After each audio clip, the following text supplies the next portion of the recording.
सदा भगवत प्रसादयस्यापतदन्नो गति कुतोऽपि ध्यानं विश्वं विश्वस्य यशस्ति तन्नं वन्दे पुरसि चरणारविन्दम् अजानुलम्बितभुजौ कनकापदातौ संकीर्तनैकपीतरौ कोमलायताक्षौ विश्वम्भरौ द्विजवरौ युगधर्मपालौ वन्दे जगत्प्रियकरौ करुणावतारौ कालान्नष्टं भक्तियोगं निजं यः प्रादुष्कर्तुं श्रीकृष्णचैतन्यनाम आविर्भूतस्तस्य पादारविन्दे गाढं गाढं हृदयां चित्तभृङ्ग नित्यानन्द नमस्तुभ्यं प्रेमानन्दप्रदायिने कलौ कल्मषनाशाय जाह्नवापतये नमः बर्हापीराभिरामं मृगमदतिलकं कुण्डलाक्रान्तगण्डं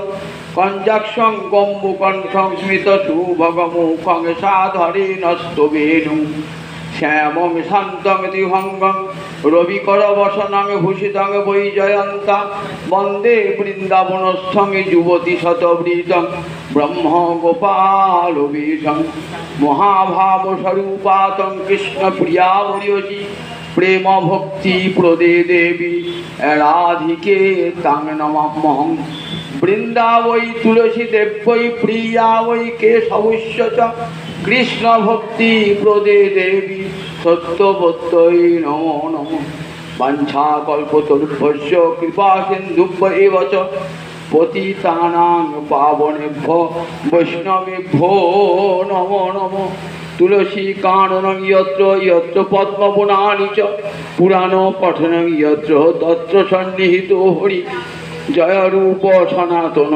भट्ट रघुनाथ श्रीजीव गोपाल भट्ट दास रघुनाथ এই ছয় গোসাইয়ের করি চরণ বন্দন যাহা হইতে বিঘ্ন নাশের অভীষ্ট পূরণ नारायणं नमस्कृत्य नरं चैव नरोत्तमं देवीं सरस्वतीं व्यासं ततो जयम् उदीरयेत् नमो धर्माय महते नमो कृष्णाय वेदसे ब्राह्मणेभ्यो नमस्कृत्य धर्मान् भोक्ष्ये सनातनान् वन्देऽहं श्रीगुरो श्रीयुतपदकमलं श्रीगुरून् वैष्णवांश्च श्रीरूपं साग्रजातं सहगण रघुनाथान्वितं तं सजीवं साद्वैतं सावधूतं परिजन सहितं श्रीकृष्ण चैतन्यदेवं श्रीराधाकृष्णपादान् सहगण ललिता विशाखान्वितांश्च गुरवे गौरचन्द्राय राधिका वै तदालय कृष्णाय कृष्णभक्ताय तद्भक्ताय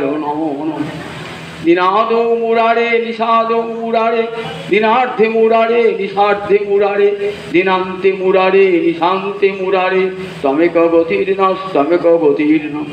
अनर्पित चरिंगि राते करुणयावतीर्ण कलौ समर्पयतु उन्नत उज्ज्वल रसांग सभक्तिश्रियं हरिपुरट सुंदर दूती कदम्ब सन्दीपित सदा हृदय कंदरे स्फुरतु वशचिनंदन अद्वैत प्रकटीकृत नरहरिपृष्ठ स्वरूपप्रिय नित्यानंद सक सनातन गति शिरूपहितकेतन लक्ष्मी प्राणपति गदाधर रसोल्लासी जगन्नाथ सांगपांग सपार्षद सदयतांग देव शचीनंदन संसार सिंधु तरणे हृदय यदि स्यात् संकीर्तनामृत रसे रमते मनश्चेत् प्रेमाम्बुधौ विहरणे यदि चित्तवृत्ति चैतन्य चंद चरणे शरणां प्रयातु हरे कृष्ण कृष्ण कृष्ण हरे हरे हरे राम राम राम हरे हरे निगम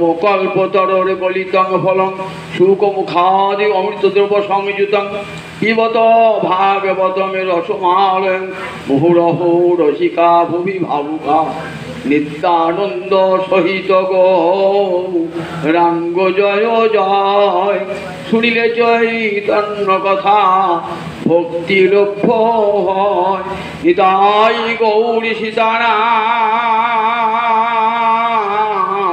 प्रेमानंदे अगवाय हरि हरि बोल निताय गौरी सीतानाथ प्रेमानंदे अगवाय हरि हरि बोल। নিতাই গৌরী সীতানা প্রেমানন্দে একবার হরি হরি বল। হইয়াছেন হবে আমার মহাপ্রভুর যত দাস, সবার চরণ বন্দি দন্তে করি হাত। ভজ শ্রীকৃষ্ণ চৈতন্য প্রভু নিত্যানন্দ, অদ্বৈত গদাধর শিবাচারি গৌরী ভক্ত বৃন্দ। জয় তাই জয় তাই। তো ভক্তবৃন্দের চরণে আমার কোটি কোটি দণ্ডবৎ প্রণিপাত। হরিদ্বারে ব্রহ্মকুণ্ডের তীরে কত রাজর্ষি, দেবর্ষি, মহর্ষি, ব্রহ্মর্ষি, আবার কত গৃহী, জ্যোতি, সন্ন্যাসী, ব্রহ্মচারী হরিদ্বারের ব্রহ্মকুণ্ডের তট আলোকিত করে বসে আছেন। কেন? ব্যাসনন্দন সুখদেব আজ হরিকথামৃত পরিবেশন করবেন। মহারাজ পরীক্ষিত অভিশপ্ত ব্যক্তির মুখ দর্শন করতে নাই, এটাই শাস্ত্রের নির্দেশ। তার নাম উচ্চারণ করতে নাই, তার নাম গ্রন্থে লিখতে নাই। মহারাজ পরীক্ষিত অভিশপ্ত হয়েছেন তো, কিন্তু তাকে দেখার জন্যে আজ ভারতবর্ষের যারা শ্রেষ্ঠ মানুষ তারা সেখানে সমবেত হয়েছে। আমাদের শুনলেই কেমন একটু আশ্চর্য লাগে যে যার মুখ দেখা বারণ, যার নাম লেখা বারণ, যার নাম উচ্চারণ করা বারণ, সেই অভিশপ্ত মহারাজ পরীক্ষিতকে দেখবার জন্যে এত হাজার হাজার ভারতবর্ষের শ্রেষ্ঠ মানুষ কেন সমবেত হয়েছে? আমরা দেখি মহাকবি কালিদাসের মেঘদূতম বলে একটি কাব্য আছে, গীতিকাব্য। সেখানে যেখানে যক্ষ অভিশপ্ত হয়েছে। কি অভিশাপ দিয়েছে? যক্ষদের রাজা কুবের অভিশাপ দিয়েছে। কেন? কর্তব্যে অবহেলা করার জন্য। 1 বৎসর তুমি রামগিরি পাহাড়ের নির্বাসিত হয়ে থাকো। প্রথম শ্লোকে কিন্তু যক্ষ নামটি উচ্চারণ করলেন, কিন্তু যক্ষের নামটি বললেন না। কশ্চিৎ কান্তা বিরহ গুরুনা সাধিকার প্রমত্ত সাপেনাস্তং গমিত মহিমা বর্ষভোগ্যের ভর্তু যক্ষশ্চক্রে জনকতনয়া স্নান পুণ্য দকিষু সিক্ত ছায়া তরুষু বসতি রাম গির্জাশ্রমেষু। এটি মেঘদূতের প্রথম শ্লোক। কশ্চিৎ যক্ষ, কোনো এক যক্ষ, তার কোনো এক বলে যক্ষতে একটা নাম ছিল, নাম লিখতে পারতেন তো, কিন্তু নামটা কালিদাস লেখেন নেই। ওই কাব্যটার একটা টিকা আছে, টিকাটি ভরত মল্লিকের লেখা। তিনি লিখেছেন যে কালিদাস কেন নামটি উল্লেখ করলেন না? বললেন ভারতবর্ষের সনাতন রীতি হল অভিশপ্ত ব্যক্তির নাম লিখতে নাই, তার নাম উচ্চারণ করতে নাই, তার মুখ দর্শন করতে নেই। কালিদাস তো ভারতবর্ষের কবি, সেই জন্যে অভিশপ্ত যক্ষের নামটা উল্লেখ করেন। অথচ দেখি মহারাজ পরীক্ষিত অভিশপ্ত, তাকে দেখবার জন্য কার এসেছেন?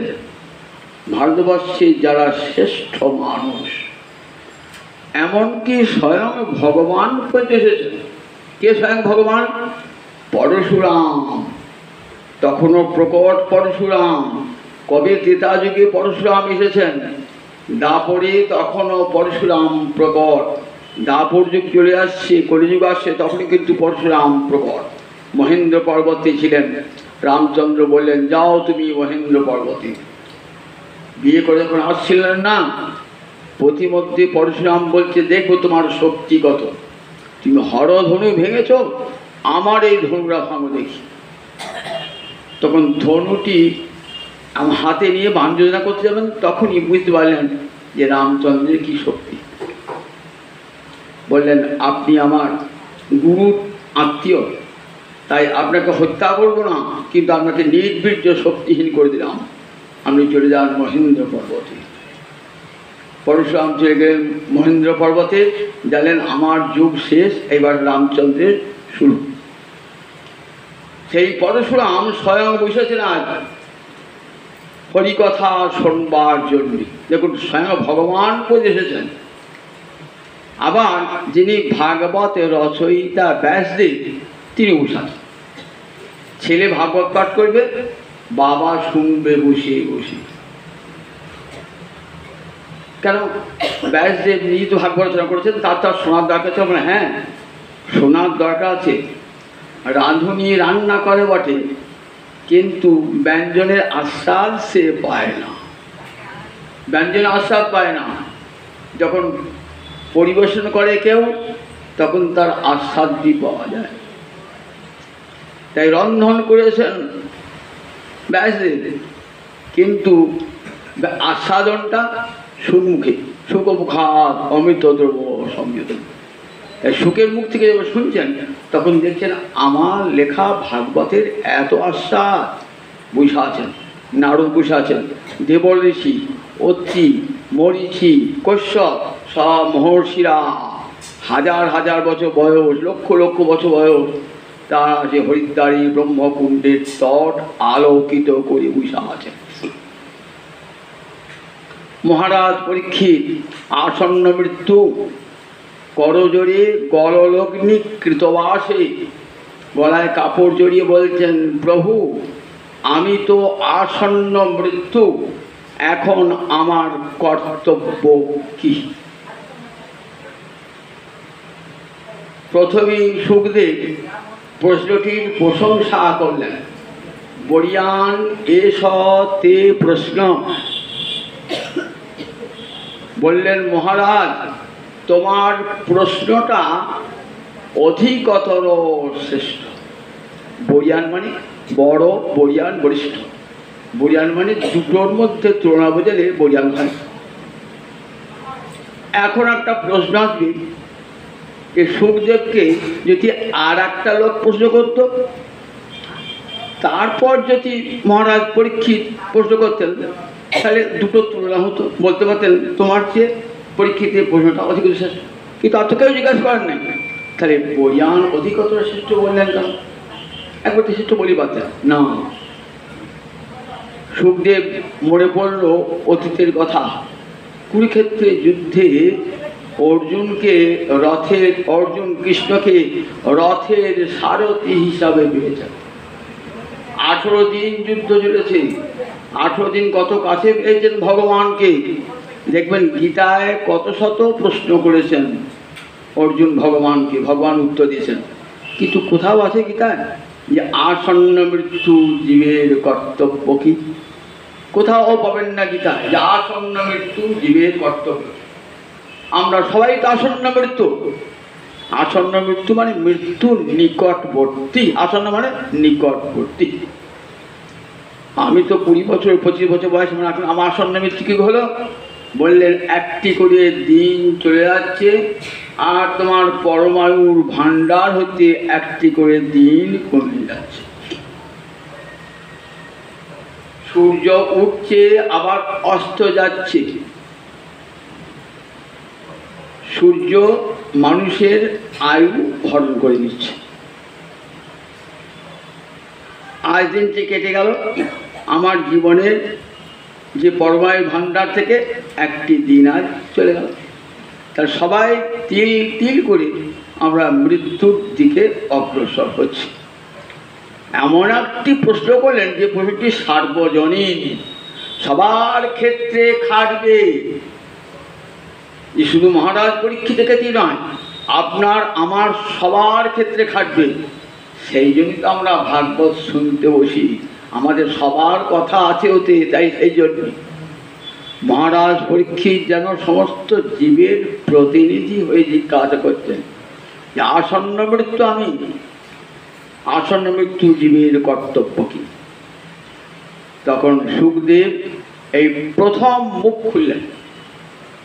মৌনী তো, কথা বলেন না, আমাদের মতন বকবক করেন না, মিথ্যা কথা বলেন না, মৌনী হয়ে থাকেন, বিষয় কথা বলেন না। যখন হরি কথা বলেন তখন মুখর হরি কথা, আর অন্য কথায় হরি কথায় মুখ। সেই সুখদেব বলছেন তস্মাৎ ভারত সর্বাত্মা ভগবান হরিশ্বর শ্রোতব্যং কীর্তিতব্যম স্মর্তব্যম ইচ্ছতাভয়ম। বলছেন দেখো মহারাজ, শ্রোতব্যাদীনি মনুষ্যানাং সহস্রশ, অনেক কথাই তো মানুষের শুনবার আছে, সংসারী মানুষ আমরা সবার কথাই শুনি। শ্রোতব্যাদীনি রাজেন্দ্র নিনাংসন্তি সহস্রশ, কিন্তু যারা সাধু তারা কৃষ্ণ কথা ছাড়া আর অন্য কথা শ্রবণ করেন না।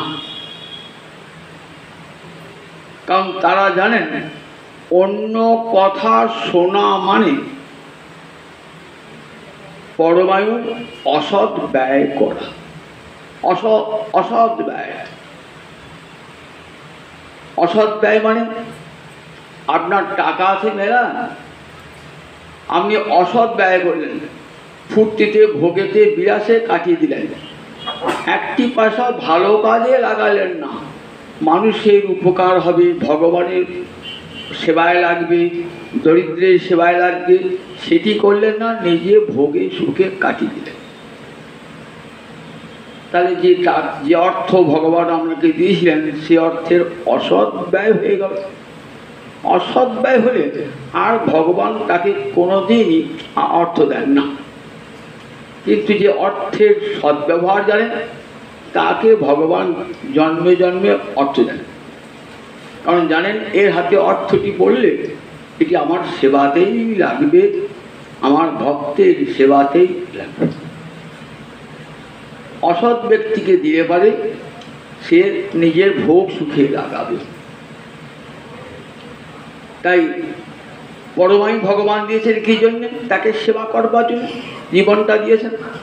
আমি সেই জীবনটা দিয়ে তাকে যদি সেবা না করি পরমায়ুটা দিয়ে, তাহলে আমার পরমায়ুটার অসৎ ব্যয় হয়ে গেল, অসৎ ব্যয় হল। গোবিন্দ বলবে এতদিন বেঁচে থেকে তোর কী লাভ রে? 100 বছর তো বাঁচলি, কী কাজ করলি? দীর্ঘ পরমায়ু পেলি, বউ পেলি, ছেলে পেলি, সংসার পেলি, টাকা পেলি, পয়সা পেলি, কি করলি? আর এত পরমায়ু হবেটা কি? এত বড় দিয়ে ভগবান ভজবি নাকি? আমাকে ভজবি নাকি? আমাকে যদি না ভজিস তাহলে পরমায়ু দরকার নাই, প্রয়োজন নাই। দেখুন, তাই ভগবান বড় আয়ুষ যৎ অসৎ ব্যয়। আমাদের কি সুত গোস্বামী আজকে সৌনকাদি ঋষিরা বলছেন তৎকথয় মহাভাগ যদি বিষ্ণু কথাশ্রম। 60,000 ঋষি বলছেন, তার মুখপাত্র সৌনক ঋষি। তৎকথয় মহাভাগ যদি বিষ্ণু কথাশ্রম, আপনার কথা যদি কৃষ্ণকে অবলম্বন করে হয় তাহলে কিন্তু আমরা এই আসরে বসবো, নইলে বসবো না। তাহলে কৃষ্ণ কথা ছাড়া অন্য কোনো কথা শুনবে না? হ্যাঁ, আরেক কথা শুনবে। অথবাস্য পদম্ভজ মকরন্দ নিহাংসতা। পদম্ভজ মানে চরণ কোমল, অম্ভজ মানে কোমল, মকরন্দ মানে মধু। গোবিন্দ চরণ কোমলের মধু যারা পান করছেন তাদের কথা শুনব, অর্থাৎ ভক্তের কথা আর ভগবানের কথা, এই দুটি ছাড়া আর আমরা অন্য কোনো কথা শুনব না। তাহলে কি হবে? আমাদের পরমায়ুর অসৎ ব্যয়, পরমায়ু অসৎ ব্যয় হবে। পরমায়ু দিয়েছেন গোবিন্দ সেবা করবার জন্য, কিন্তু সেই জীবনটা আমরা কেমন করে নষ্ট করছি দেখুন। মিথিলার কবি সার্বভৌম মৈথিলী কোকিল বিদ্যাপতি জীবন সায়ান্নে উপনীত হয়ে সারাটা জীবন ভগবানকে ভজন করেছেন, তথাপি মনের ভাবটি এই যে এই জীবনে গোবিন্দের ভজন হলো না। আমি তো রাজসভার কবি, রাজসভার রাজার ঐশ্বর্যে লালিত পালিত, আমার জীবনটা ব্যর্থ হয়ে গেল। তার প্রার্থনায় লিখছেন, আদ জনম নিদে গো আহাই, জরা শিশু কত দিন গেলাম, নিধুবনে রামণি রসরঙ্গে মাতলু, তো হে ভজব কোন বেলাম। আধ জনম হাম নিদে গোয়াইন। বিদ্যাপতি ভাষা, ব্রজবুলি ভাষা, মৈত্রী ভাষার সঙ্গে বাংলা ভাষার মিশ্রণে এক অপূর্ব কাব্য ভাষা তৈরি হয়েছে, তাকে বলে ব্রজবুলি ভাষা। তাই আধ জনম হাম, হাম মানে আমি, আধ জনম হাম নিদে গোহাই, অর্ধেক জন্মটা আমি নিদ্রায় কাটিয়ে দিলাম। 12 ঘন্টা রাত্রি নিদ্রা যায় আর 12 ঘন্টা দিন। তাহলে আমার জীবনে যতগুলি দিন এসেছে অর্ধেকটা কেটেছে নিদ্রায়, বাকি থাকলো কুটুম্ব ভরণী অর্থোপার্জনে কাটবে। তাই আধ জনম হাম নিদে গোয়াইন, নিদ্রায় কাটালাম। জরা শিশু কত দিন গেলাম। শৈশবকালে খেলাধুলায় মত্ত, তখন তো ভগবান কি জানতাম না, খেলাধুলায় মাতোয়ারা হয়েছি, জ্ঞান হয়নি। আমার বার্ধক্যটা সেটা কেমন, জরায় আক্রান্ত। তখন হরি বলবো কি, হরি বলবো কি, গলায় লেগেছে কাশি, যাই এবার আমি যাবো কাশি। এইবার গলায় কাশি খুব করে হরে কৃষ্ণ বলছেন আর কাশি, তখন ভগবানের মন পড়ল। যখন দেখলে বাড়ির আর কেউ আমাকে দেখছে না, গলায় খুব খুব কাশি, ভাই পাশে বসুন, আমি খুব কাশছেন, প্রতি লোকই বিরক্ত হচ্ছে। আর সেই সময়টা হা গোবিন্দ হা রাধা মাধব করে কাঁদছি। দেখেছ তো কেমন সেই জীবনটা রেখেছি। জরা শিশু কত দিন গেলাম। ভগবানকে ভজনার সময় ওই বুড়ো অবস্থা, আমাদের বিচারে ভগবানকে ভজন করবার সময় ওই বুড়ো অবস্থা। আর সেই বুড়ো অবস্থা ভগবানকে ভুজে দেবে, দেবে না। ভালো করে বসতে পারছেন না, এখানে এসে এত উঁচু জায়গা মিলে যে বসে শুনবেন, 1.5 ঘন্টা 2 ঘন্টা পাঠ হলে আর শুনতেই ইচ্ছা করছে না। তখন মনটা আপনি কোন দিকে চলে যাচ্ছে, কান কোথা তখন থাকবে। দেখেছ তো? তাহলে সেই যে অবস্থায় হরিকথা শুনবারও মন ইচ্ছা থাকে না, কষ্ট হয় শুনতে, বলতে কষ্ট হয়, যেতে রাধা মাধব মন্দিরে আসতে কষ্ট হয়, সেই সময়টাকে রেখেছি গোবিন্দ ভজনের জন্য। তাহলে গোবিন্দ ভজনের উৎকৃষ্ট সময় কোনটা? উৎকৃষ্ট সময় হলো যৌবন। তারুণ্যই ভগবৎ জীবনের তারুণ্যকে গোবিন্দ সেবায় উৎসর্গ করতে হয়। কারণ গোবিন্দ আমার চির কিশোর, নিত্য কিশোর। গোবিন্দ কখনো বুড়ো হয় না, শুনে গেলে গোবিন্দ নিত্য কিশোর। তার সেবা করতে গেলে আমাকেও নিত্য কিশোর কিশোরী হতে হবে। সেই সময়টা যৌবনটা কি করেছি আমরা? নিধুবনে রামণি রসরঙ্গে মাতলু। সংসারটা নিধুবন, নিধুবন বৃন্দাবন বন আছে, এখানে রাধা মাধবের প্রেমলীলা চলত, একটা নিধুবন বলা হয়। আর সংসারটা আমাদের কেমন নিধুবন? সংসার রমণী রসরঙ্গে কাটিয়েছি, এই সংসার নিধুবনে নিজের স্ত্রী পুত্রকে নিয়ে কাটিয়েছি।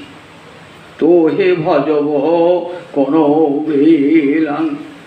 আর তোমার তো ভজনার সময় পেলাম না। এই বুড়ো বয়সটা, যে বয়সটা সবার কাছে অনাকাঙ্ক্ষিত, অবাঞ্ছিত, সেই সময়টা তোমার জন্য রেখেছি, কিন্তু আর তো ভজন করতে পারছি না প্রভু। বলি সময় তো হলো না, হরি তোমায় ভজিবার সময় তো হলো না। আমার মানব জনম বিফলে গেল, সময় তো হলো না। এই মানব জীবন গোবিন্দ সেবার জন্যে, কিন্তু সেই সেবা ভুলে আমরা সংসার করি। তো হে বিশরী মন তাহে সমাওলু, অবমজু হব কোন কাজ। যখন মায়ের পেটে ছিলাম হাত জোর করে উল্টো পদে কি বলেছিলাম, প্রভু যে সংসারে গিয়ে তোমার সেবা করব, যেই মায়ার জগতে ভূমিষ্ঠ হলাম সব ভুলে গেলাম। তো হে বিশরী মন, আমার মন তোমাকে ভুলে গেল। তাই হে সমর্পণ, সংসার কি মনটা দিলাম, অবমজু হব কোন কাজ। এখন আমি কোন কাজে লাগিব, এখন আমি কোন কাজে লাগিব। এই বুড়ো বয়সে শরীরের কষ্ট নিয়ে মনের কষ্ট নিয়ে কি করে তোমার ভজনা করবো প্রভু। সেই জীবনটা, যে সময়টা শরীরের শক্তি ছিল, মনের বল আনন্দে ছিল, সেই সময় তো ক্ষতি নাই। তাই বলছে আজন শতবাদিনী রাজেন্দ্র নিরাংসন্তি সহস্র। যারা বিষয়ী ব্যক্তি তাদের অনেক কিছু শোনবার কথা আছে, কিন্তু যারা গুরুত্ব বা প্রাপ্ত হয়েছে, সাধু বা প্রাপ্ত হয়েছে, তার তস্মাৎ ভারত সর্বাত্মা ভগবান হরিশ্বর। তারা কি বলেন যে দেখো ভগবান শ্রীহরির কথাই একমাত্র শ্রোতব্য, অর্থাৎ শ্রবণ করা কর্তব্য। এই তব্য পদ্ধতি কখন হয়, বিধি বোঝালে বাড়ি। সুখদেব বলছেন দেখো এটা মানব জীবন একটা বিধি, গোবিন্দ কথা শ্রবণ। কীর্তিতব্য, অন্য সময় মুখে অন্য কথা না বলে তার গুণকীর্তন করুন। স্মর্তব্য, সংসারের কথা চিন্তা না করে মনে মনে তার লীলা স্মরণ করুন। কান দিয়ে তার কথা শুনুন, জিহ্বা দিয়ে তার গুণ বর্ণনা করুন, মন দিয়ে তার লীলা স্মরণ করুন। হরিকে কানে রাখুন, হরিকে মনে রাখুন, হরিকে জিহ্বায় রাখুন। শ্রোতব্য, কীর্তিতব্য, স্মর্তব্য, ইচ্ছতা অভয়ম। যদি তুমি অভয় পেতে চাও, মানে মৃত্যুর হাত হতে রক্ষা পেতে চাও, অমৃতত্ব লাভ করতে চাও, বেদে ঋষি বলেন তমেব বিদিত্বা অতি মৃত্যু মেতি নান্য পন্থা বিদ্যতে অয়নায়। বেদে ঋষি বললেন দেখো বেদাহম এতং পুরুষং মহান্তম আদিত্য বর্ণং তমসো পরস্তাৎ। আমি সেই ভগবানকে জেনেছি, সেই পুরুষকে, পুরুষং মহান্ত, মহান পুরুষকে জেনেছি। কোন মহাপুরুষ? বললেন যিনি এই মায়ার জগতের উপারে রয়েছে, মায়াতীত লোকে রয়েছে রাধা মাধব। আমরা মায়ার জগতে আছি, গোবিন্দ আমার মায়াতীত লোকে রয়েছে। সেই ভগবানকে আমি জেনেছি। বেদ পুরুষং মহান্তম আদি সপ্রকাশ। আমি দেখা দাও বললেও তিনি দেখা দেবেন না। শত সহস্র তপস্যা করুন, যোগ জ্ঞান ধ্যান করুন, তবুও গোবিন্দকে দেখতে পাবেন না। তাহলে কি করে গোবিন্দকে দেখতে পাওয়া যায়? রাধাকে কাছে এসেও গোবিন্দকে দেখতে পাবেন না। নায়মাত্মা প্রবচনীনলভ্য ন মেধয়া ন বহুনা শ্রুতেন যমে বৈষ বিনুতে তেনই বলভ্য তস্যৈষ আত্মা বিবিনুতে তনুংসাম। বেদের মস্তক স্বরূপ উপনিষদ বলেছেন নায়মাত্মায় পরমাত্মা, অয়ং পরমাত্মায় ভগবান শ্রীহরি প্রবচনীনলভ্য। প্রকৃষ্ট বচন, ভালো ভালো কথা দিয়ে তাকে পাওয়া যাবে না। ন মেধয়া, আমি বুদ্ধিমান, একদিন না একদিন ঠিক দেখো আমরা রকেট আবিষ্কার করেছি, গ্রহ থেকে গ্রহান্ত চলে যাবো, ঠিক আছে বৈকুণ্ঠে গোলকে চলে যাবো, তাকে ভজন করতে হবে না, কোনো দিন ন বহু না। আমি হাজার হাজার গ্রন্থ পড়েছি, বহু পণ্ডিত হয়েছি, পাবে না ভগবান। তাহলে কে পায় ভগবানকে? যমে বৈষ বিনুতে, যম এব এস বিনুতে। তিনি যাকে কৃপা করে বরণ করেন তারই কাছে শ্রীহরি লভ্য। তিনি কৃপায় লভ্য, কোন সাধনে লভ্য নন। সাধন করতে করতে যখন কৃপা হবে তখন তিনি আপনা করে আপনা এসে ধরা দেবেন। যবে বৈশ বিনুতে তিন। তাই সুচি বললেন, দেখো গোবিন্দ লভ্য কখন? বললেন যখন তার কৃপা হবে, কৃপা শক্তি। ভক্ত ভোজ্যঙ্গ যাজন করতে করতে বলে হে গোবিন্দ কৃপা করো, তখন ভগবানের কৃপা শক্তি নেমে আসে। সেই কৃপা শক্তির আলোকে ভগবানকে দেখা যায়। সূর্যকে দেখতে গেলে অন্য কোনো আলোকে দেখা যাবে? সূর্য মেঘে ঢাকা, অন্ধকার হয়েছে, আমি দাদা সূর্যকে দেখাচ্ছি, একটা বড় হ্যাঁচা লাগিয়ে নেন, একটা বড় বিদ্যুৎ আলো নিয়ে এলেন, ফলে কোটি কোটি আলো, তবু সূর্যকে দেখা যাবে না। তাহলে সূর্যকে কখন দেখতে হবে? সূর্য যখন আপনা আপনি প্রকাশিত হবে, তার পরিবেশ সূর্যকে দেখবার ক্ষমতা তোমার নাই। তেমনি গোবিন্দকে দেখবার ক্ষমতা, বলেন দেখো গোবিন্দ যখন কৃপা করে দেখা দেবেন, তখনই গোবিন্দকে দেখা যায়। আর এই গোবিন্দকে জানা ছাড়া আর অমৃতত্ব লাভের অন্য কোনো পথ নাই। তবে বিদিত্বা, জানতে হলে একটা জিনিসই জানো, কি করে গোবিন্দকে পাওয়া যায়। বিদিত্বা মানে জানা, তমেব বিদিত্বা, তাহলে আর মৃত্যুর ভয় থাকবে না, জীব অভয় লাভ করবে। আর মৃত্যু ব্যথা মানে আর জন্ম মৃত্যুর চক্রে তাকে আসতে হবে না। পুনরপি জননং পুনরপি মরণং পুনরপি জননী জঠরে শয়নং ইহ সংসারে খলু দুস্তারে কৃপয়া পারে পাহি মুরারে। আচার্য শঙ্কর বলছে, একবার জন্ম একবার মৃত্যু, বারবার মায়ের পেটে আসা, আবার মৃত্যু বরণ করা, কতবার যাচ্ছি আসছি প্রভু, এই সংসার জ্বালা বুঝিয়ে দাও। পুনরপি জননং পুনরপি মরণং পুনরপি জননী যথেষ্ট ইহ সংসার আশা করতে হবে। তো এটি ঘুষবে কখন? তখনই গোবিন্দকে আমার আশা মাধবকে জানবেন, তখনই আর আসা যাওয়া করতে হবে না। চিরকালের জন্য অভয় প্রাপ্তি, অভয় অমিচ্ছতা, চিরকালের জন্য ভগবানকে আর এই সংসার চক্রে আমরা আসতে হবে, আর মায়ার দেওয়া যন্ত্রণা ভোগ করতে হবে। তাই হে মহারাজ, যদি চান অভয় পেতে চান, আপনার তো মৃত্যু হয়ে উঠেছেন 7 দিন বাদ, তক্ষক দংশন করবে। এই তক্ষক দংশনের ভয়, এই মৃত্যু ভয় চিরকালের জন্য দূর হয়ে যাবে মহারাজ, যদি বসে বসে হরি কথা শ্রবণ করে। আসন্ন মৃত্যু জীবের এটাই কর্তব্য। তস্মাৎ ভারত, ভারত মানে ভরত বংশে তোমার জন্ম, তাই সম্বোধন করছেন ভারত বলে। কেন ভারত সম্বোধনটা ভারত বলে সম্বোধন করলেন কেন? এর একটা পশ্চাতে ইঙ্গিত আছে যে মহারাজ তুমি এসেছো হরিদ্বারে ব্রহ্মকুণ্ডের তীরে, কৃষ্ণ অনুরাগে নয় কিন্তু, কৃষ্ণকে ভালোবেসে নয় কিন্তু। তাহলে কি এসেছো? ভয়ে এসেছো।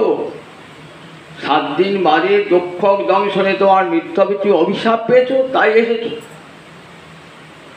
কিন্তু তুমি যে বংশের সন্তান, সেই রাজর্ষি ভরত, তিনি কিন্তু সংসার ত্যাগ করে চলে গেছেন কোথায়?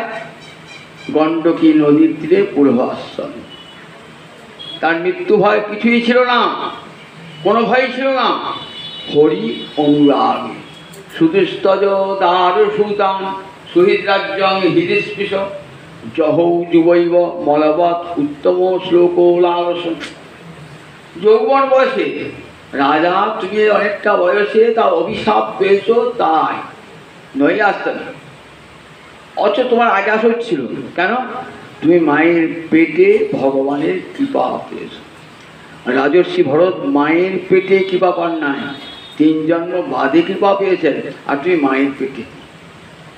গোবিন্দ যেন তোমাদের বাড়ির সম্পদ, কৃষ্ণ যেন তোমাদের বাড়ির সম্পদ, তাই পেয়েছে অনায়াসে। তাই গোবিন্দ মহিমা উপলব্ধি করতে পারো না।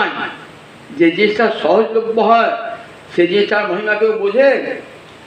বংশ পরম্পরায় গোবিন্দ চরণ পেয়ে আসছেন মহারাজ পরীক্ষিত, তাই গোবিন্দ তার কাছে সস্তা।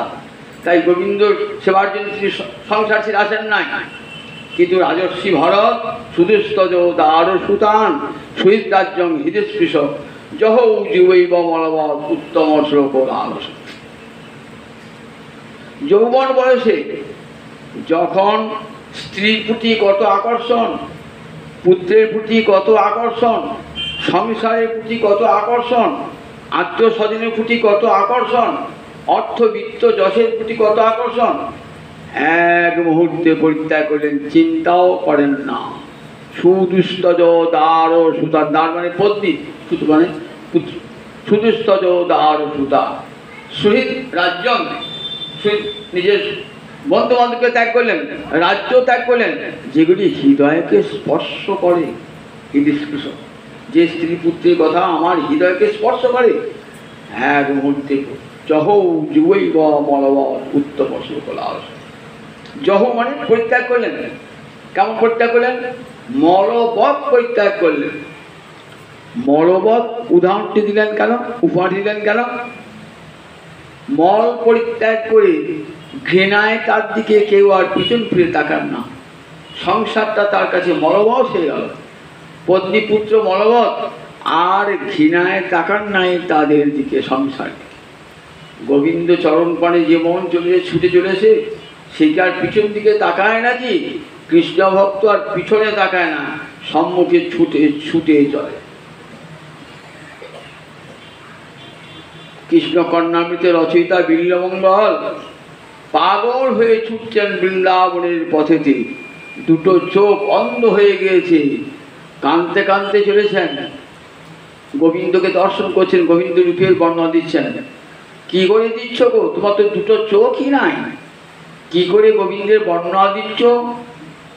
কি করে দিচ্ছেন? ভগবান হৃদয় মাঝে, হৃদয়ে তো চোখ আছে, সেই হৃদয় মাঝে দেখছেন। তরুণারুণ করুণাময় বিপুলায়ত নয়ন কমলা কুচ কলস ভর বিপুলীকৃত পুলকম তরুলী মুরলীরব তরুলীকৃত মুনিমানস নলিনম মম খেলুতু হৃদি। বললেন দেখো মম মা, দেখো হে গোবিন্দ কেমন তুমি তরুণারুণ করুণাময়। অরুণ মানে সূর্যোদয় হওয়ার পূর্বে অরুণকে আমরা দেখতে পাই, তখন সূর্য হয় লাল আলো দেখতে পাই, ওটাকে অরুণ। তরুণ অরুণ, তরুণ তরুণ কেমন? গোবিন্দের গোবিন্দের দুটো চোখ কেমন? ঠিক ওই রকম প্রান্তদেশ রক্তাভ তরুণারুণ করুণাময়। আর দুটি নয়ন দিয়ে কৃপা বাড়ি বর্ষিত হচ্ছে আমার রাধা দুটি নয়ন দিয়ে। কমলা কুচ কলস ভর বিপুলীকৃত পুলকম। আবার রাধারানীর বক্ষ আলিঙ্গন করে অঙ্গে পুলক দেখেছে। আর মুরলীর অবতরলীকৃত পরিমাণস নলিনম, এমন সুন্দর বাঁশিটি বাজাচ্ছেন না, মুনির মানস পদ্ম টলছে। কি করে দেখছেন? দেখেছেন তো, হরিভক্তি উদয় হয়েছে, সেই ভক্তি সূর্য হৃদয়ে দেখাচ্ছে, আর রাধা মাধবকে দেখাচ্ছে হৃদয়ে। রাজর্ষি ভরত পাগল হয়ে ছুটে চলেছেন, গোবিন্দকে দর্শন করেছেন, দর্শন করে আর সংসার দেখতে পারেন না। একবার যদি গোবিন্দ দর্শনকে করে আর সংসার দিকে তাকায় না। একবারে যেই হ্যাঁ রে সে আঁখি ফিহি রাতে নারী মনোন্মাদন গোড়া চান। রঘুনাথ দাস গোস্বামীকে কেউ যা জিজ্ঞাসা করছে, রঘুনাথ তোমার ঘরে কি অভাব ছিল? এত ঐশ্বর্য, অঢেল ঐশ্বর্য, তোমার ঘরে সুন্দরী পত্নী, তোমার পিতা মাতা সব রয়েছেন, তুমি সংসার ত্যাগ করে পালিয়ে লেখান। রঘুনাথ বলছে দেখো উত্তরটা আমাকে দিতে হবে না, তুমি একবার দাঁড়িয়ে দাঁড়িয়ে গোবিন্দ রূপ দর্শন করো, দেখার মতো যদি নয়ন পাও, সেই নয়ন দিয়ে একবার রাধা মাধবের রূপটা দেখো, আমার গৌরাঙ্গ হরি রূপটা দেখো, তাহলে আমার এই প্রশ্নের উত্তর শোনার জন্য তোমাকে অপেক্ষা করতে হবে না। একবারে যেই হ্যাঁ রে সে আঁখি রাতে না হারি মনোন্মাদন গোড়া চান। মন উন্মাদন গোড়া চান, এক গোবিন্দমার রূপের সাগর, আবার রাধারানীও রূপের সাগর, দুটো সাগরে মিলন হলে কি বলে? মহাসাগর আমার গৌরাঙ্গ হরি রূপের মহাসাগর। সেই দর্শন করে আর রঘুনাথ ঘরে থাকতে পারেন নাই, মনোন্মাদন করেছেন। তাই কৃষ্ণরূপে যদি একবার নয়ন দেওয়া যায় তাহলে জগতের আর কোনো রূপ দর্শন করতে ইচ্ছা হবে না। আমরা কৃষ্ণ দেখি না বলে আমাদের সংসারে স্ত্রী পুত্র দেখতে ইচ্ছা জাগ্রত হয়। এই সত্যিকারের রাধাকে দর্শন করতাম তাহলে কিন্তু আর সংসার করতে পারতাম না, সংসার করতে পারতাম না। সত্যিকারের দেখা আমাদের হয় না, ওই যেতে হয় ঠাকুরতলা গিয়ে রাধানাথ মিশে দেখে আসি, ওই একটু প্রণাম করলাম, একটু প্রণামী দিলাম, একটু মিষ্টি কেটে দিলাম, একটু ফল দিলাম, বাস আমার কর্তব্য সারা হয়ে গেল। ভগবানকে যে ভালোবাসতে হৃদয়কে, এটা তো আমরা কোনোদিন অনুভব করি না। ভগবান তো ভালোবাসার ঠাকুর। তোমার 5টা টাকার জন্যে, তোমার এক প্যাকেট মিষ্টির জন্য গোবিন্দমান ডাকিয়ে নেয়। তাকে ভালোবাসো, মনটা দাও, তাকে ভালোবাসো, তবে দেখো তিনি তোমাকে দেখা দেবেন।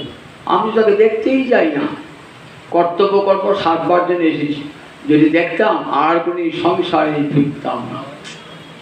রূপ গোস্বামী বাদ বলছেন, বৃন্দাবনে গিয়ে যদি আবার সংসারে ফিরে যেতে ইচ্ছা হয়, বন্ধুর সঙ্গে রঙ্গ করতে ইচ্ছা হয়, তাহলে কেশী তীর্থের উপকণ্ঠে যে গোবিন্দ বিগ্রহ রয়েছে সেটি যেন কখনো চোখে দর্শন করো না, তাহলে আর ফিরে আসতে পারবে না।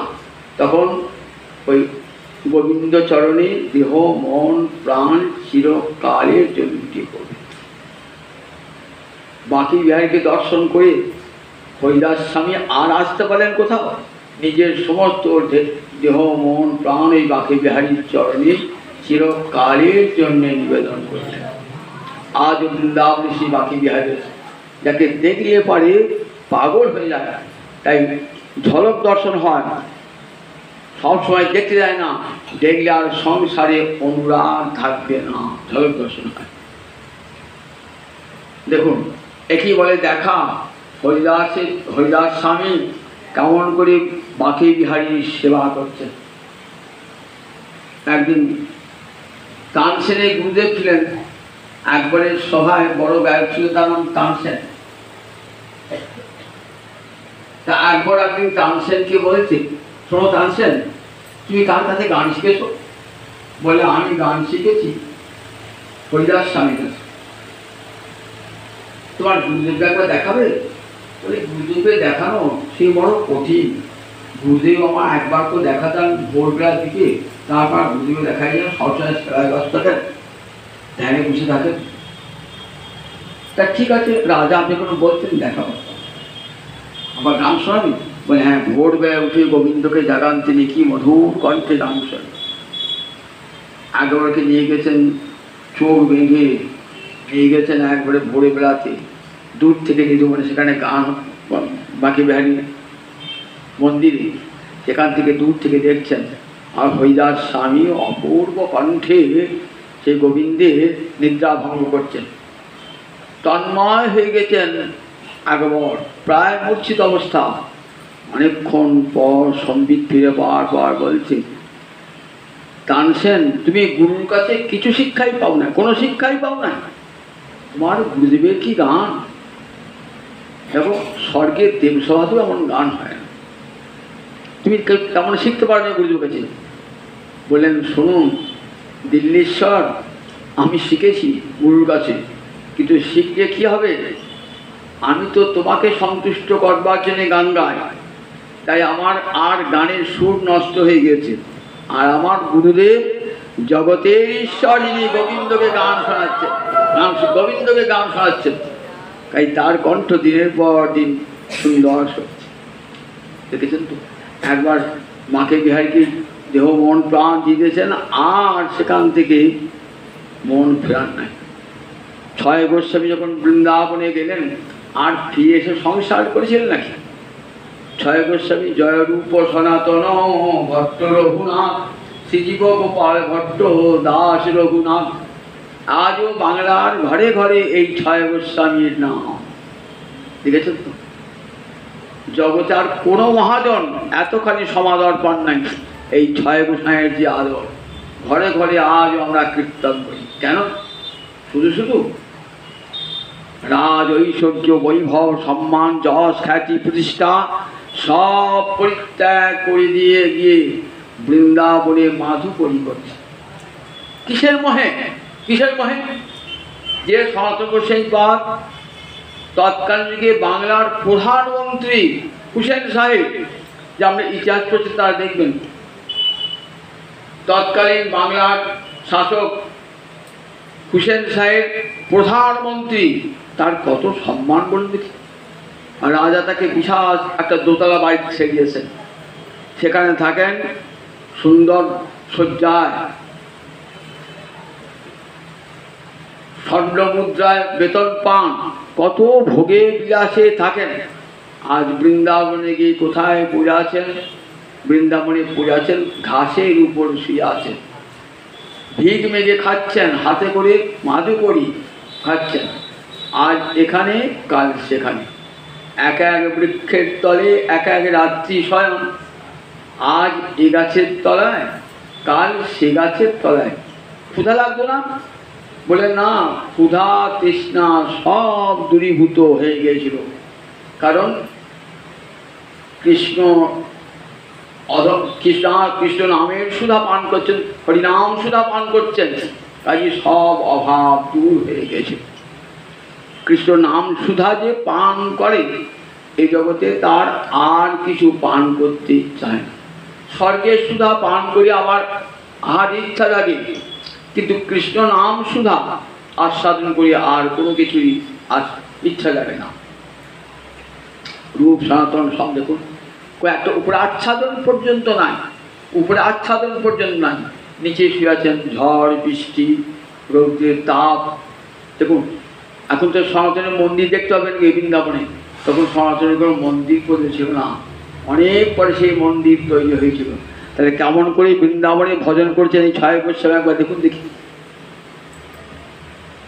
যখনই তাদের কথা স্মরণ করবেন তখন মনে হবে আমাদের জীবনটা কি ধিকৃত জীবন, যারা এত পেয়েও সর্বস্ব পরিত্যাগ করে চলে গেল।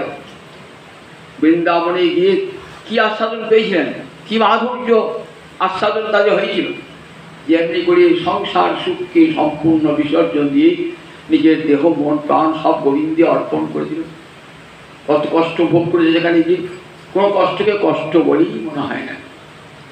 যারা একদিন পালঙ্কে শুয়ে থাকতেন তিনি শুয়ে আছেন আজকে যমুনার তীরে ঘাসের উপর শুয়ে আছেন।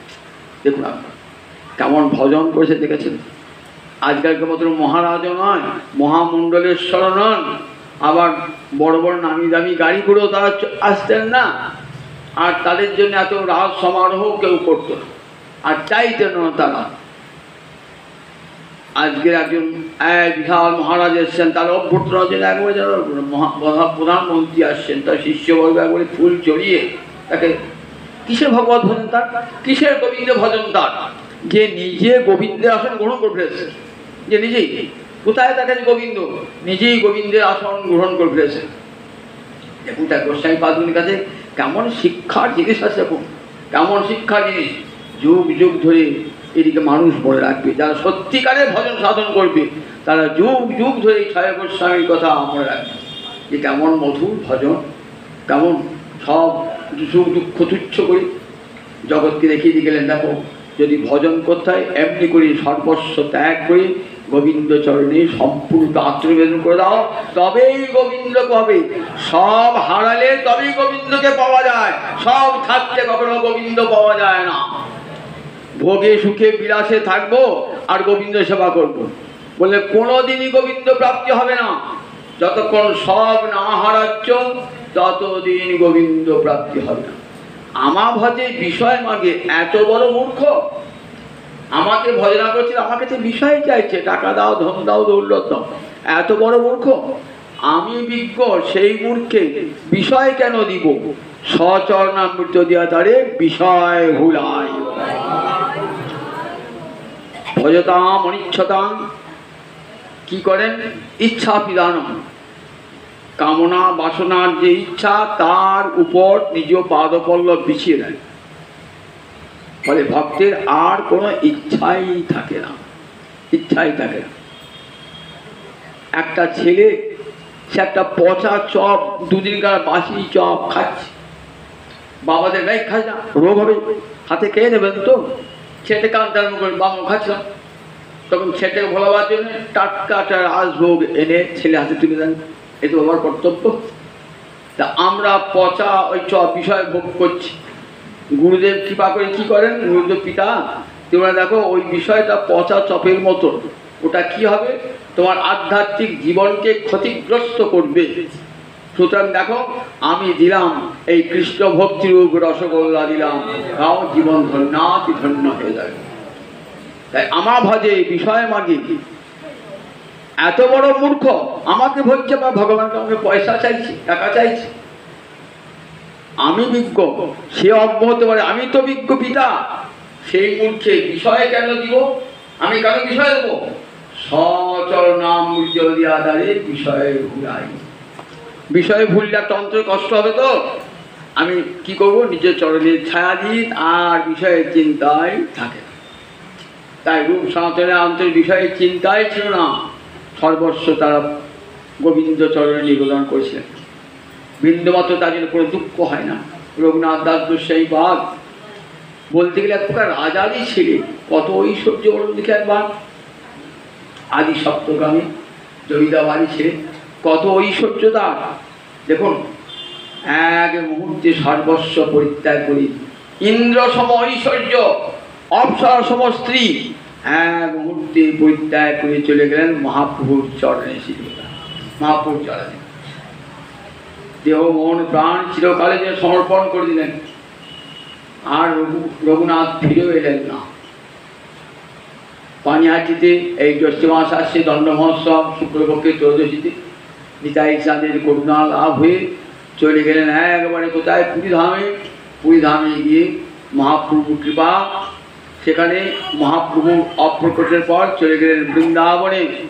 বৃন্দাবনে গিয়ে কি করতেন, রঘুনাথ রাজকোষের রাধা কুণ্ডের তীরে বসে ভজন করছেন দিন রাত, চোখের জলে ভাসছেন সারাটি দিন রাত। দিন না রাত এ বোঝবার ক্ষমতার নাই। কখন ভজনে বসেছেন তাও হুঁশ নাই, আবার রাত হয়ে গেল তাও নাই। দিন রাত রাধা কুণ্ডের তীরে বসে, হে রাধা কুণ্ড তুমি কৃপা করো, তুমি কৃপা করলে আমায় রাধা রানী কৃপা করবেন। রাধা কুণ্ডে যদি কৃপা করে তাহলে রাধা রানীও কৃপা করবে। রাধা কুণ্ড একবার রাধা কুণ্ডে যেই করে স্নান, কৃষ্ণ তারে রাধা সম প্রেম করে গান। রাধা কুণ্ডের তীরে বসেও যদি রাধার জন্য কাঁদেন না, আজ রাধা কুণ্ডে তিনি বিদ্যমান, তিনি ছুটে এসে রঘুনাথ দাস যোশী ভজন করছেন। জ্যৈষ্ঠ মাসের দিন, ভয়ঙ্কর তাপ, কিন্তু হুঁশ নাই তো, ভয়ঙ্কর তাপ হুঁশ নাই তো, ভজন করে যাচ্ছেন।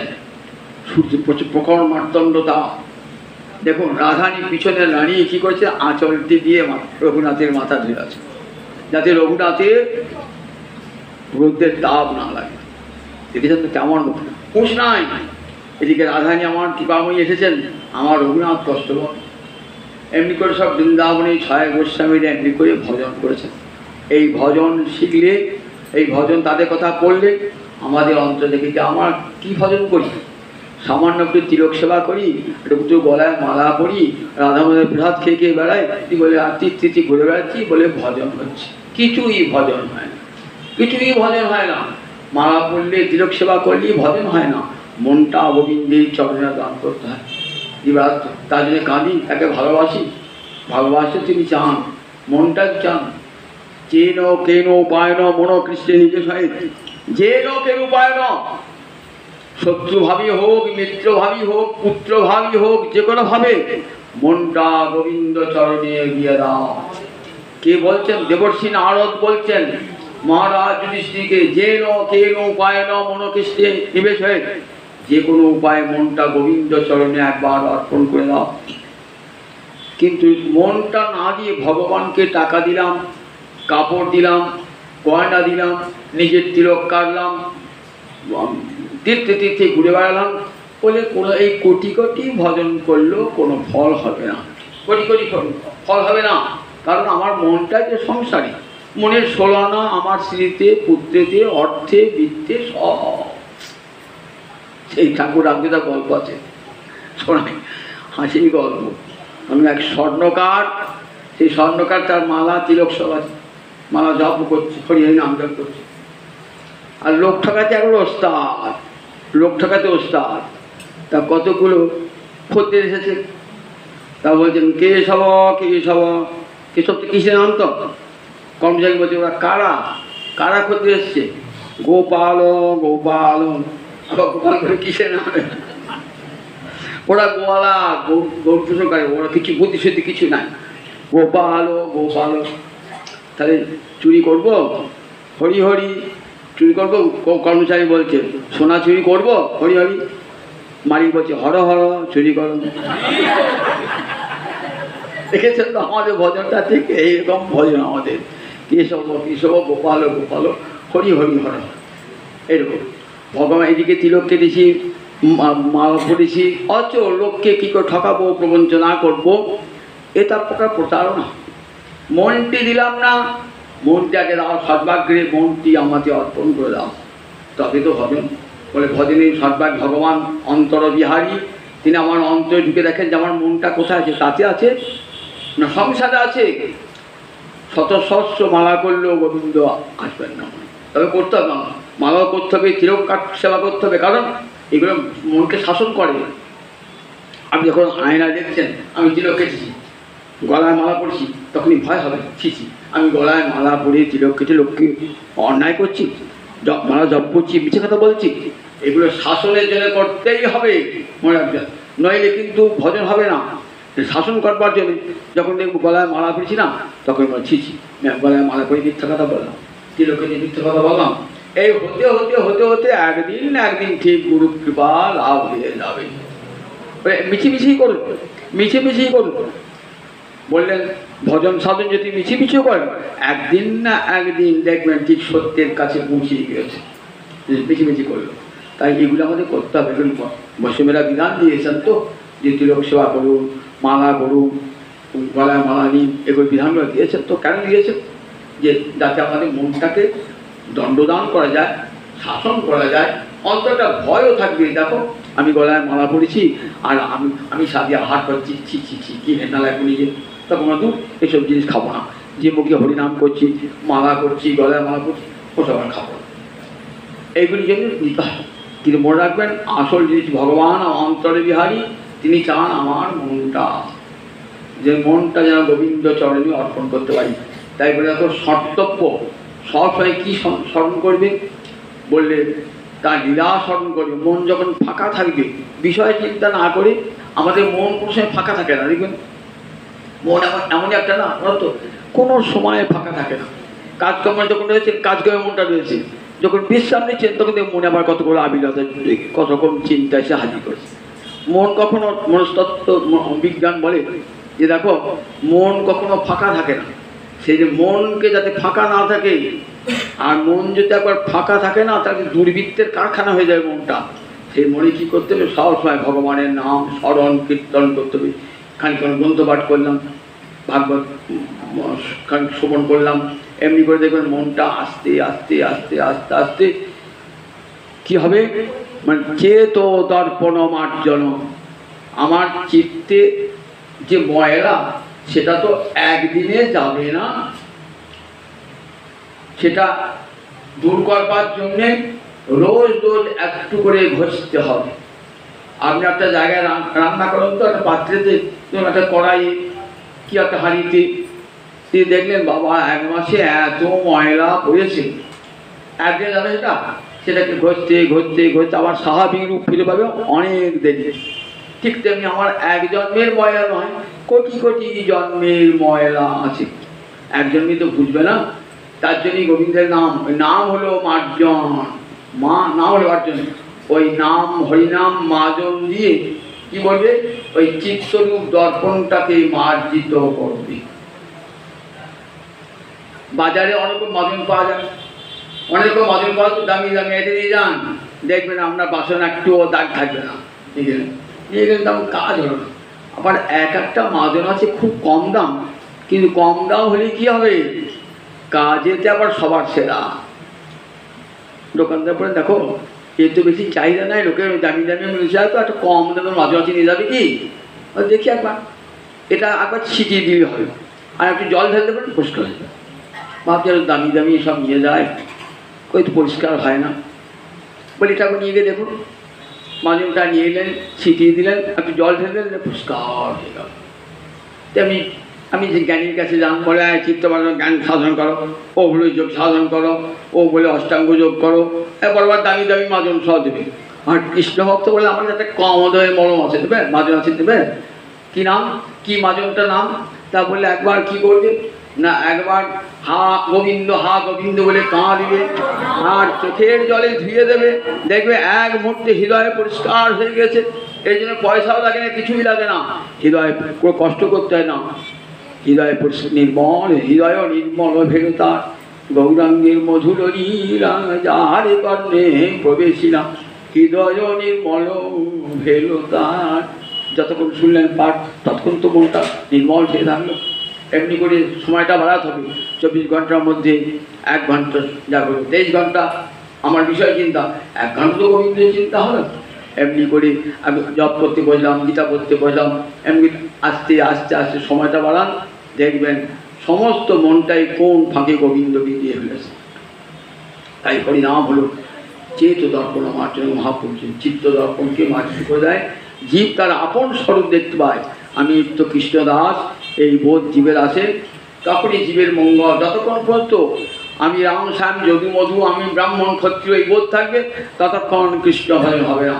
যতক্ষণ আমি কৃষ্ণদাস এই ভাব যে এসে গেল আপন স্বরূপ, তখনই ভজন শুরু হলো গুরু কৃপায়, তখনই রাধা মাধবীর সেবা সার্থক হবে। হে গোবিন্দ, আমি তো ভজন সাধন জানি না প্রভু, আমি তোমার কৃপার কাঙাল প্রভু, আমি গুরু কৃপাকে আশ্রয় করে তোমার চরণের পানে চেয়ে আছি। যদি কৃপা করো প্রভু, তাহলে কৃপা পাবো, আমার ভজন নাই, আমার সাধন নাই। এমনি দিনহীন হয়ে কাঙালের রূপ ধরে কাঙালের মধ্যে ভগবানের কাছে পড়ে থাকেন, গোবিন্দ কৃপা করবেনই করবেন। আমার এই রাধা মাধব কত বড় আদরের ঠাকুর লিখেছেন তো। প্রেমানন্দ গোস্বামী ভিখিরি ছিলেন, সন্ন্যাসী, সংসার করেন নাই, কিন্তু দেখো এই রাধা মাধব আমার বাংলাদেশেরই ঠাকুর। কোথাকার ঠাকুরগুলো দেখি, যশোর জেলা, আমি বাংলাদেশের যশোর জেলা, প্রতাপাদিত্য 12 ভিয়া প্রতাপাদিত্য, তার যে কাকা ছিলেন বসন্ত রায়, তার সেবিত বিগ্রহ রাধা মাধব আর রাধারানী। মুসলমান আক্রমণের সময় এই রাধা মাধব আর রাধারানী চলে যান কোথায়, জয়পুরে। সেখান থেকে প্রেমানন্দ গোস্বামী এই রাধা মাধব, প্রেমানন্দ গোস্বামীকে নিত্যানন্দের কন্যা গঙ্গা ছেলে, নিত্যানন্দের এক পুত্র এক কন্যা, কন্যার নাম গঙ্গা, গঙ্গা হলেন জ্যেষ্ঠা, তারপরে বীরচন্দ্র। এই গঙ্গার সন্তান হলো এই প্রেমানন্দ গোস্বামী প্রভু। তাহলে নিতাই চাঁদের নাতির সেবা, এই রাধা মাধবের সেবা, সেই গঙ্গা মাতা সেবা প্রেমানন্দ গোস্বামী নিয়ে এলেন কোথায়, প্রেমানন্দ গোস্বামী কাটোয়াদি থাকতেন, নিয়ে এলেন কোথায়, থাকবার তো জায়গা নাই, সন্ন্যাসী মানুষ ঢুকে বেড়েন, বাসা করে একটা বড় নৌকা রাজা করে দিয়েছে, সেই নৌকা করে চলে এলেন কোথায়, এখানে ওই সাঁকাইয়ের ঘাটে। ওইখানে সেবা পূজা সব হতো।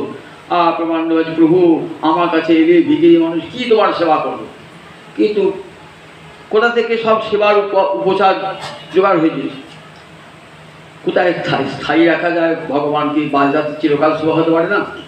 সাঁকাইয়ের এক ব্রাহ্মণ বললেন, আমার জগন্নাথের সেবা আছে, ঘরটি এখনো আমার সিংহাসনে আর 2টি মূর্তি বসে, কৃপা করে নিয়ে যাবেন। তখন সিংহাসন, ফাঁকা সিংহাসনে যেখানে জগন্নাথ আছেন তার দুপাশে বসে দিলেন রাধা রাধারানী। সেই সেবা পূজা চলতে লাগলো।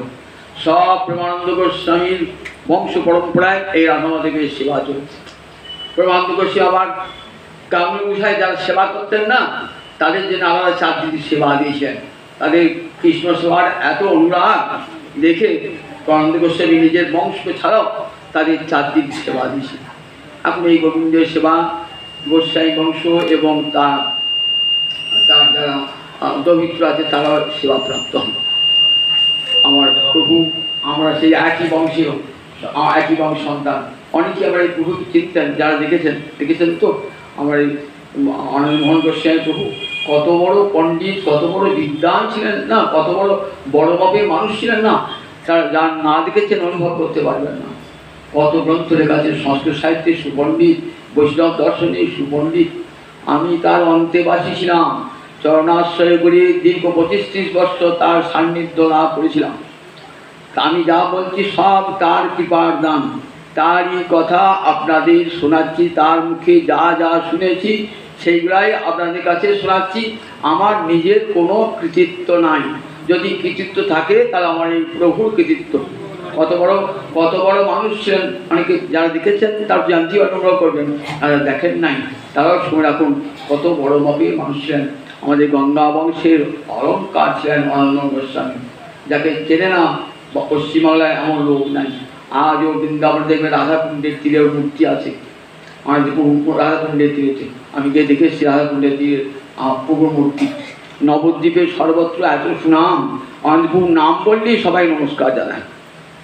সে এখানে কত এই উৎসব অনুষ্ঠান কত বিরাট আকারে হতো। আমি তখন ছাত্রাবস্থায় দেখতে আসতাম, 4 দিন ধরে বৈষ্ণব সম্মেলন, কীর্তন, গান, ভাগবত পাঠ, কত বড় বড় মানুষ আসতো নবদ্বীপ থেকে, বৃন্দাবন থেকে, বিভিন্ন জায়গা থেকে আসতেন, কত হইচই হতো। বড় মাপের মানুষ চলে গেলেন, একটা মানুষ চলে গেলে যেমন খানিকটা শূন্য হয়ে যায় না, সে কি হয়ে গেল আজকে। আর সেখানে সেই স্মৃতিগুলো যখন মনে পড়ে তখন মনে বড় দুঃখ হয়, কষ্ট হয়, যে এত কত কাটার কত লোককে তুমি আনন্দান করেছো। কাটার কত লোক এই বৈশাখ মাসে রাধা মাধব সেবায়নি সবাই জানতেন বৈশাখ সম্মেলন হবে, হরিনাম হবে, কীর্তন হবে, সবাই সেই 4 দিন 5-6 দিন তারা সবসময় আনন্দে মশগুল থাকে। সেই প্রভুর গৃহে এসেছি, যিনি আমার বিদ্যাগুরু, তার চরণে কোটি কোটি প্রণাম জানিয়ে, তার বংশের সন্তানদের প্রণাম জানিয়ে আমি আমার ক্ষুদ্র ভাগবতী কথার এইখানে বিরতি জানি তাই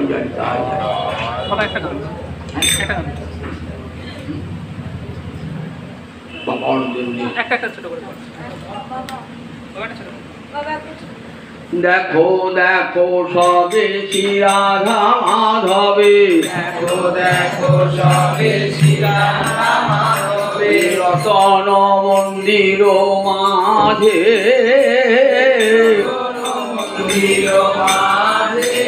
আবার নব ঘন ঘটা যিনি অঙ্গ ছটা,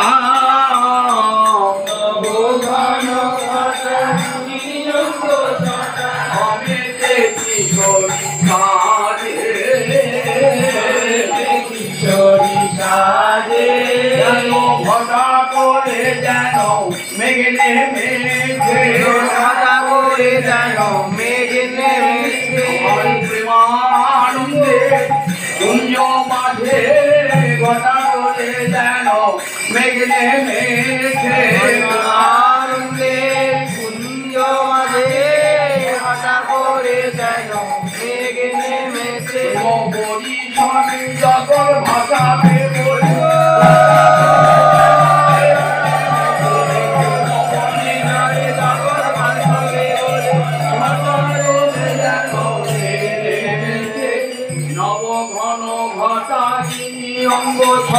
নব ঘন ঘটা যিনি অঙ্গ ছটা, বামেতে কিশোরী সাজে,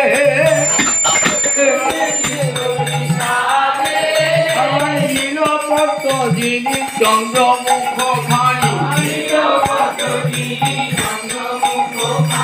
নয়ন খঞ্জন ফাঁদ, আবার বামে সে টানিয়া বেঁধেছে চূড়াটি, তাহে উড়ে শিখি ছাদ,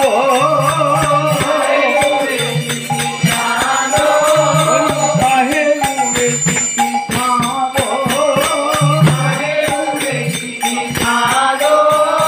নীলপত্র যিনি চন্দ্রমুখ খানি, খালি চকরে ভ্রমণে করিছে গঙ্গা, চকর বলিছে চাঁদ উঠেছে, ভ্রমর বলিছে ভ্রমর ফুটেছে,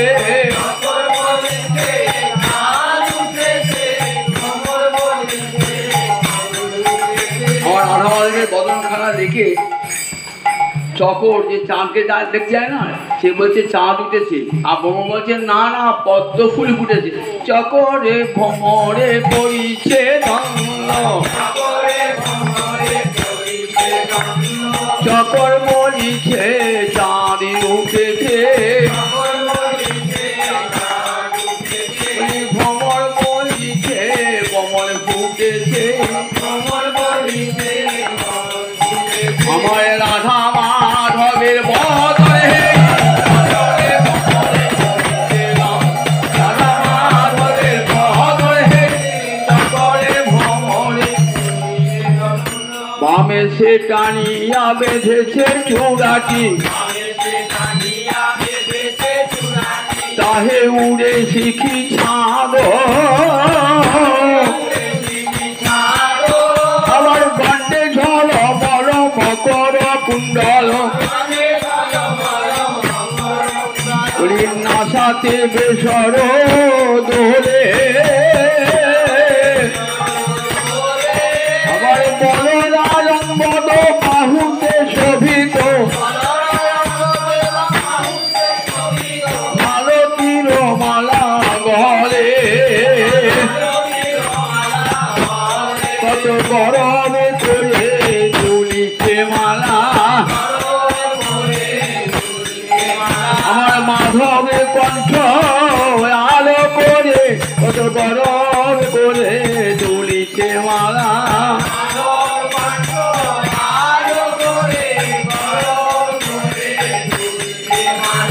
দেখ রে আমার ভাগ্য দেখ রে, কত গরম করে তুলিছে মালা, বল দেখ রে আমার ভাগ্য দেখ রে,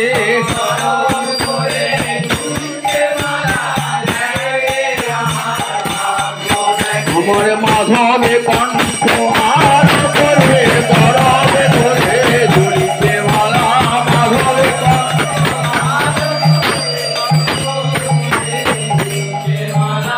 অলরায়ঙ্গত রাতা বাউতে শোভিত, মালতীর মালা গলে, আবার ভুরুর ভঙ্গিম চাহনি বঙ্কিম, রমণী মোহন ফাঁদ, রমণী মোহন ফাঁদ,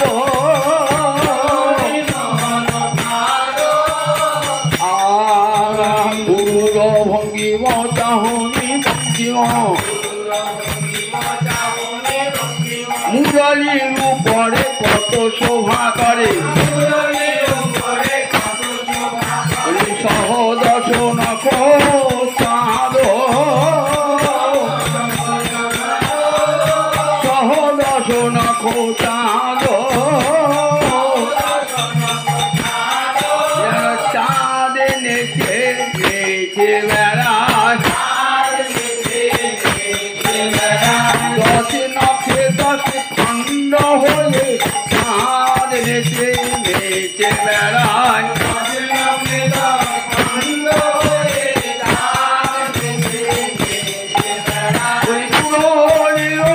রন্ধে রন্ধে দশ নখে দশ খণ্ড হলে,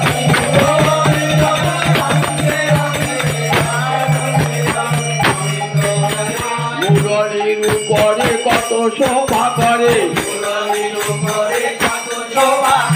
সহদর্শন চাঁদ,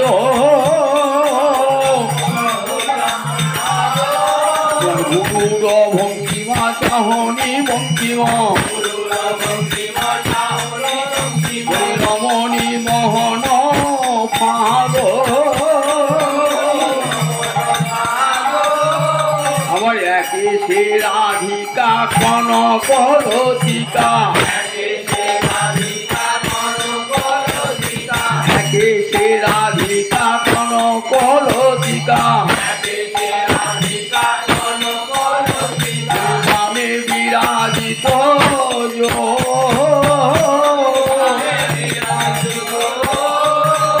যুগল চরণ ভজন রাত্র দিন, হরি গোসাই প্রেমানন্দ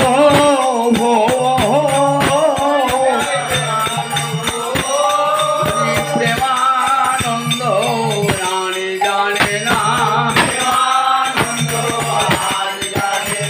রাধা মাধবের যুগল চরণ ছাড়া প্রেমানন্দ জানে না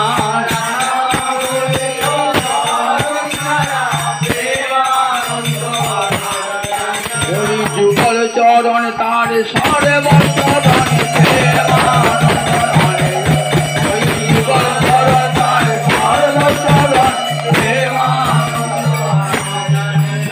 যুগল চরণ ভজন রাত্র দিন গোসাই প্রেমানন্দ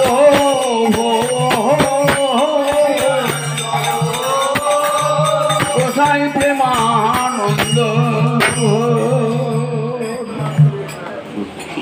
জয় জয়